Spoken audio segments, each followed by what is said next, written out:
Hola queridos colegas, estamos en la clase 4, hemos avanzado bastante, los felicito por todo el esfuerzo porque sabemos que se están esforzando bastante y están trabajando en grupo. En este video quería comentarles estas dos preguntas, ¿qué hicimos hasta ahora y cómo vamos a seguir? Que seguramente son preguntas que se las están haciendo. Vamos con las respuestas. En primer lugar, quería mostrarles el esquema que ustedes ya lo tienen en la clase 2, en la cual están las distintas etapas por las que atraviesa el ABP, el aprendizaje basado en problemas. Y vamos a ver en qué etapa estuvimos trabajando. En primer lugar, ustedes en la clase 2 se reunieron en grupos y estuvieron debatiendo el problema, que no es un asunto menor. Se pusieron de acuerdo, trataron de mediar entre ustedes mismos y eligieron un problema real, un problema basado en una situación, y sobre ese problema trabajaron la pregunta problematizadora. Evidentemente la pregunta problematizadora es bastante difícil, como se han dado cuenta, de definir. ¿Por qué? Porque es difícil. Porque es una pregunta que en cierta manera los va a orientar en toda la tarea. Va a orientar a los chicos también en el trabajo. Es una pregunta fundamental.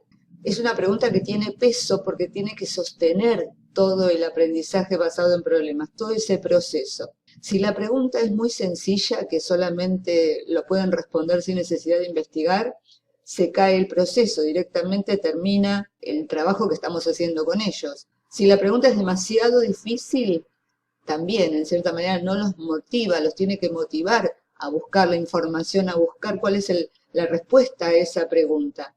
Por eso, analizar y definir el problema o la pregunta problematizadora no es un asunto menor. Ustedes estuvieron trabajando y en todos los grupos les ha costado y es entendible, porque es una pregunta que, por ejemplo, no tiene que ser respondida por sí o por no. Si los chicos ya responden sí o no, eso no problematiza. Tiene que dar lugar a que ellos puedan expresar sus ideas previas sobre eso, lo que conocen sobre eso, pero que también se den cuenta que hay cosas que no conocen. No para solucionar el problema, porque no vamos a pretender llegar a solucionar un problema, pero sí por lo menos abarcarlo. Entonces, una vez definido el problema y la situación y la pregunta problematizadora, lo que vamos a hacer, por ejemplo, con los chicos es reunirlos en grupos, en pequeños grupos. En esos pequeños grupos van a volver a releer el problema, van a poder releer la pregunta o las preguntas problematizadoras, que tienen que ser preguntas investigables y no muchas, una, dos o tres, pero no es un cuestionario, no se trata de un cuestionario. Reunidos en grupos, lo que van a hacer los chicos es una lluvia de ideas, es decir, ¿qué es lo que saben sobre ese tema? Seguramente saben bastante. ¿Por qué? Porque escucharon en la casa, porque lo escucharon en la tele, porque la mamá lo conversó, porque otro compañero se lo dijo. Pero seguramente hay cosas en la pregunta que no conocen. Si yo les pregunto, por ejemplo, cómo resolvieron esta situación en otros países, es evidente que eso les va a faltar. Entonces van a tener que investigar. Lo que yo tengo que hacer es que los chicos se muevan a investigar, que luego de la lluvia de ideas hagan el siguiente paso, que es un listado con aquello que sí saben de ese tema y con lo que no conocen. Y justamente con lo que no conocen es lo que van a investigar. Eso les va a servir para luego del listado de aquello que no se conoce, van a ver qué es lo que necesitan investigar. Ya van a tener definido qué cosas, qué elementos tienen que buscar para llegar a abordar el problema o la respuesta a ese problema. Con eso vamos a definir el problema, que lo podemos definir incluso hasta con un mapa mental, porque un mapa mental nos ayuda a organizar las ideas. ¿Qué es lo que sabemos? ¿Qué es lo que no sabemos? ¿A dónde vamos? ¿Qué es lo que tenemos que buscar? Es cómo organizar, estructurar nuestro proceso propio y del grupo. Y luego de ya definido todos esos pasos, viene el de obtener información. Y en esto me detengo un poco más. En la clase 3 estuvimos trabajando con obtener información. Ustedes en grupos estuvieron también buscando información sobre ese tema y lo completaron en un mural en Padlet, pusieron imágenes, pusieron texto, pusieron noticias periodísticas, pusieron videos, fueron acomodando la información y ayudándose también con los operadores booleanos que también vimos, que nos ayudan justamente a buscar, a afinar esa búsqueda de la información. Esta etapa de búsqueda de información es individual, es decir, la realiza cada chico en forma individual. Luego se vuelven a unir con el grupo para compartir entre todos qué es lo que buscaron y comparar. Pero atención, sabemos que información podemos buscar mucha y los chicos también pueden buscar mucha información. Y les pregunto, ¿toda esa información es valiosa? ¿Toda esa información nos sirve? ¿Qué hacemos con tanta información? Lo que evidentemente es necesario es otro proceso, ¿no? Es lo que va a curar contenido, curar esa información. ¿Qué significa curar la información? Por ejemplo, miren la siguiente imagen. Acá hay un señor que está filtrando pepitas de oro. Entonces, lo que hace es deja pasar el agua y se queda con lo más valioso, que son las pepitas de oro.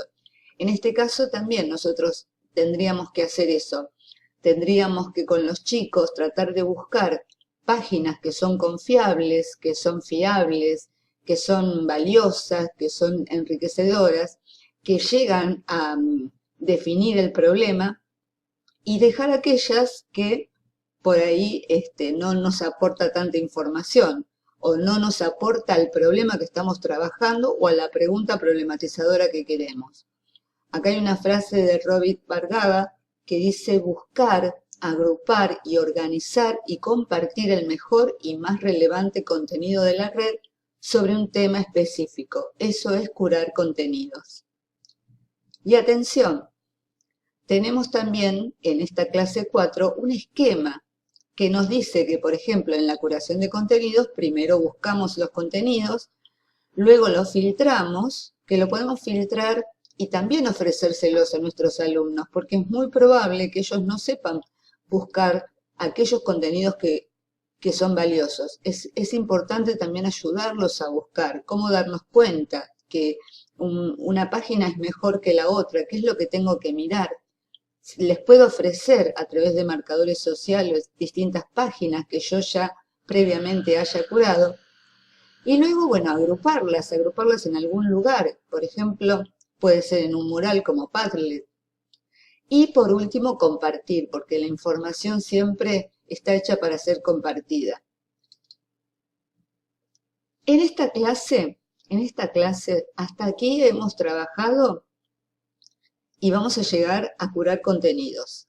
Pero acá también hay algo que ustedes van a notar que dice actividad de ida y vuelta. Es un anticipo. Les pido que lo lean detenidamente. Y es un anticipo que ustedes van a aplicar en la clase 5. Por eso se los anticipamos para que lo vayan leyendo.